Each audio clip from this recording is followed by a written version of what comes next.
This is a UK 240 volt, 230 volt UK version of the Insinkerator.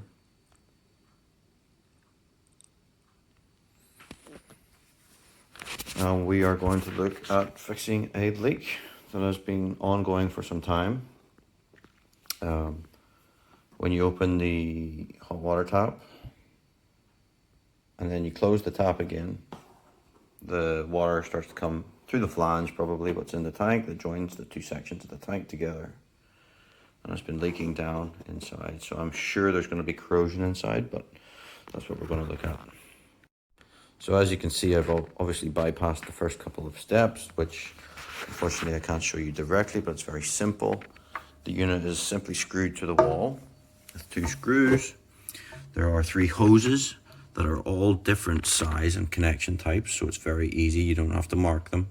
Very easy to come off. Two different clear rubber hoses and one with the push fitting connection here.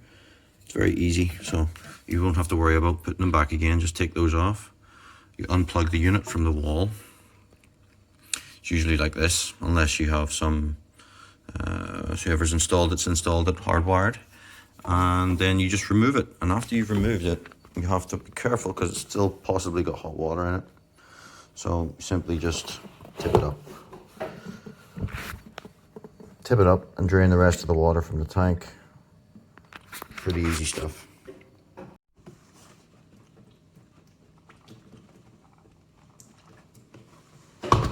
Empty. Okay, so now we have it out on the workbench. We're going to start to dismantle this unit. First, there's a little set screw here. We're going to have to take this out. That is the only fastener that's on this unit.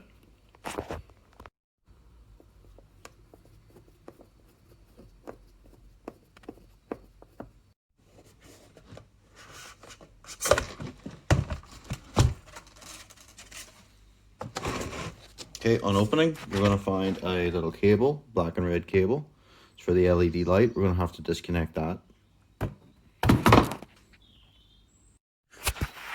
So after you peel the cover off, you're going to have this little black and red cable. This is just for a little DC supply for LED light in the front of the unit. You can take the control knob off, just lifts off. There's nothing special to that. You have a little protector here to protect the electronics.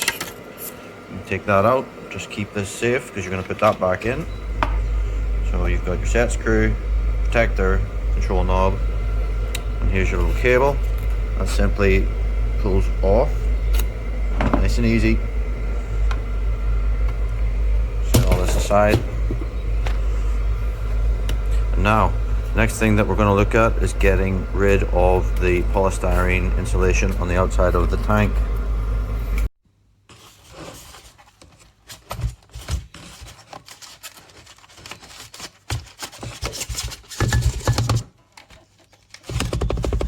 Easy. So now the external housing is off. We're going to get rid of the polystyrene insulation. The little piece here at the front, that's quite easy, just lifts off. Just keep that nice and safe on the side. The top piece is split down the front side of the middle. This will break. I've already slightly cracked it on the inside, just peeling it back. I don't think there's much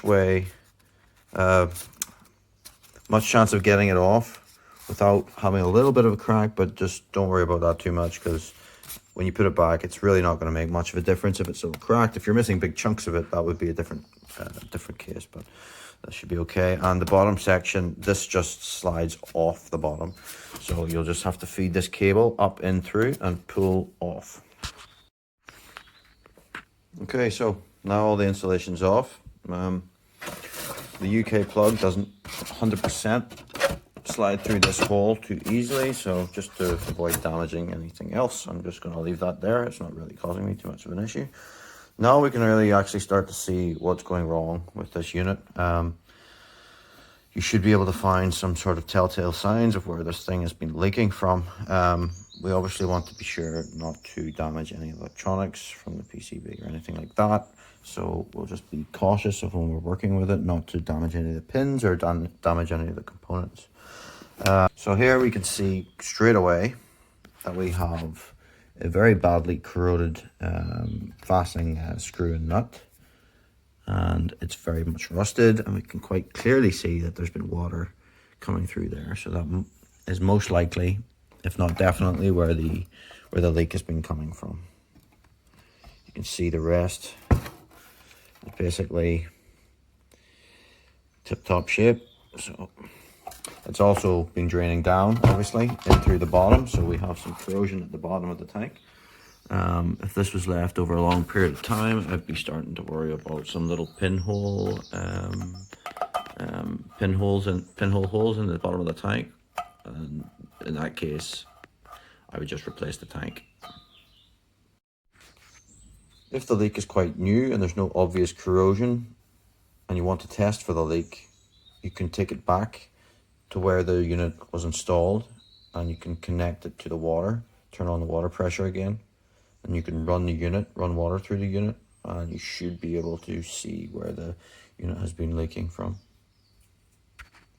And keep in mind, there's no need to connect it back to the power supply, which is essentially just for heating. So we don't want to do that. We don't want to put ourselves in harm's way either. So the next step is to take all the little screws out of the flange. A whole bunch of them around here. One of them will hold this ground wire in, so you'll have to make sure to replace this when it goes back. But yep, found this one. Just spent the last 15 minutes getting this boy out. It was obviously quite corroded, and when I put the screwdriver head in, it just shredded it. So I had to use a couple of pairs of pliers to try to back it off. Unfortunately, I'm not in my own house, and this is I don't have any of my tools in this country, so it was a little bit awkward trying to dig through. That's what took most of the time, trying to dig through all this to find something. Now all the nuts and bolts have been removed. Take a flathead screwdriver.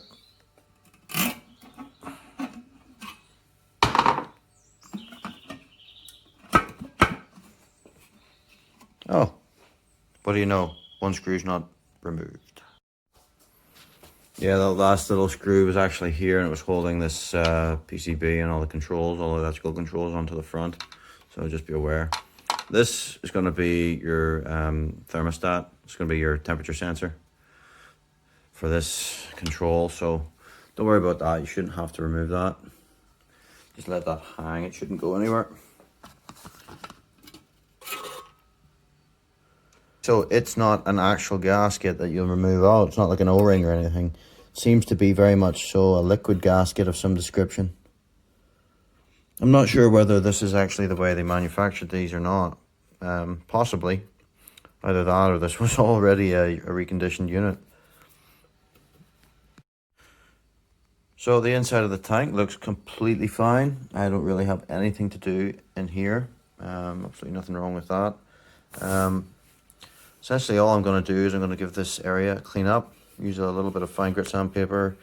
Just take off any rough edges, which there are not many of. And then I'm going to use a liquid gasket, something like this, which is a silicone. This is rated for probably close to 250 degrees Celsius. So don't have any worries whatsoever about the temperature on this.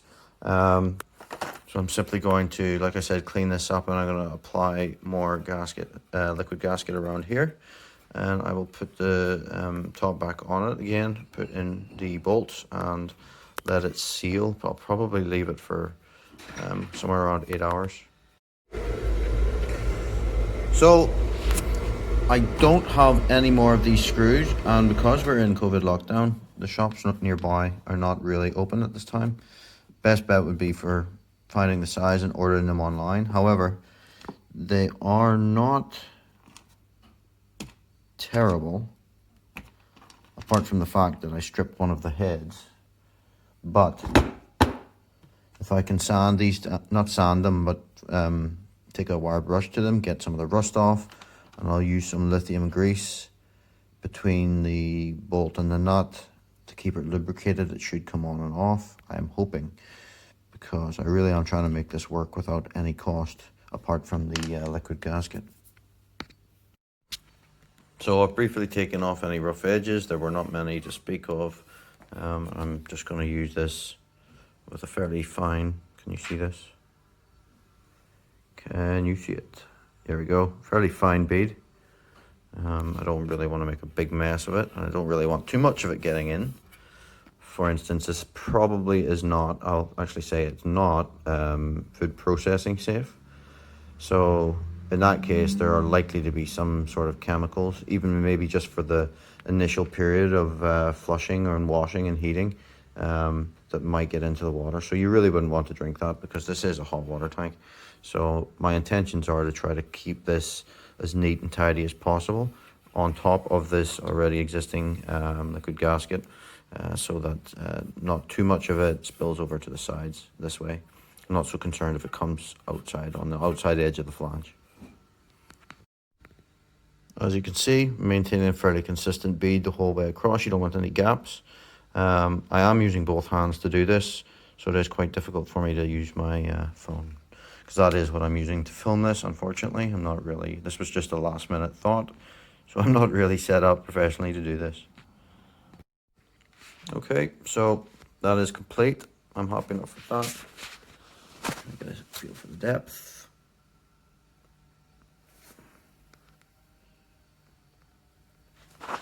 Obviously the key is just to make sure there's no breaks, because obviously water will penetrate that. So just make sure that the top half is also clean. There's no rough edges, quite smooth. Make sure it's dried off. And we're going to put this back exactly the same way that we took it off.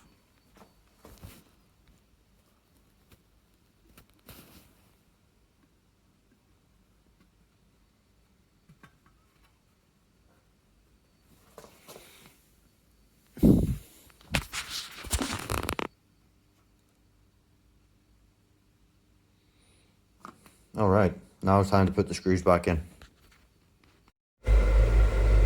So now this is set for 24 hours almost. As you can see, nice and dry. So just this particular product required about 24 hours curing time. So now we're going to put everything back together again and stick it back in and see if it works. So I've reinstalled the hot water tank and boiler. You can actually hear it boiling, just finished boiling actually. The little green LED that should be illuminated in the front is not working, so I've maybe put the plug on back in the front, but no big deal. That can be rectified at a later date. As long as it's still working, it doesn't really matter. Everything's plugged in, so and we have hot water. And more importantly, we do not have a leak.